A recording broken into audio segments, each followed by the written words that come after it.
வணக்கம். உங்கள் அன்பு தோழியின் ஆரோக்கிய உணவும் அற்புத வாழ்வும். இன்றைக்கி நாம் கருணக்கிழங்கு புளி மசாலா தான் செய்ய போகிறேன்.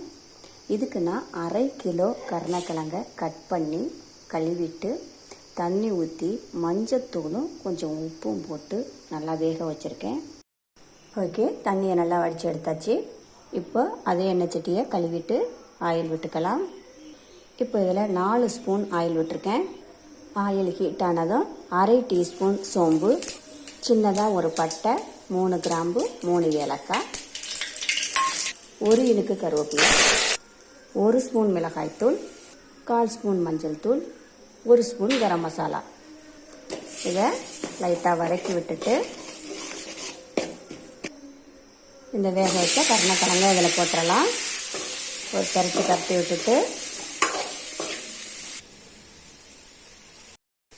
இதில் நான் ஒரு 1/2 நெல்லிக்காய் அளவு புளி ஊற வச்சேன். இந்த புளியை கரைச்சாச்சு. இப்போ இது கூட ஊற்றிக்கலாம். ஏற்கனவே கொஞ்சம் உப்பு போட்டு வேக வச்சதுனால நான் 1/2 டீஸ்பூன் சால்ட்டு போட்டுக்கிறேன்.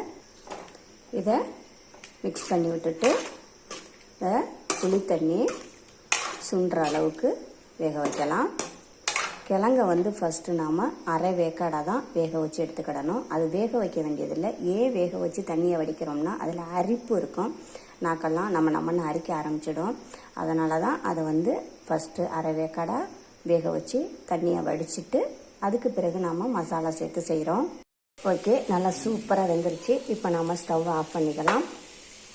இப்போ இது மேலே கொஞ்சம் மல்லித்தலை தூவிக்கலாம். நல்லா டேஸ்டியாக வாசமாக சூப்பராக இருக்குது.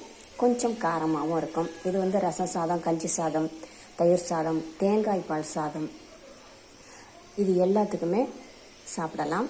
சாம்பார் சாதத்துக்கெல்லாம் சாப்பிடலாம். ரொம்ப சூப்பராக நல்லாயிருக்கும். இந்த வீடியோ உங்களுக்கு பிடித்திருந்தால் லைக் பண்ணுங்கள், ஷேர் பண்ணுங்கள், சப்ஸ்கிரைப் பண்ணுங்கள். மறக்காமல் பக்கத்தில் உள்ள பெல் ஐக்கானை கிளிக் பண்ணுங்கள். தேங்க்யூ.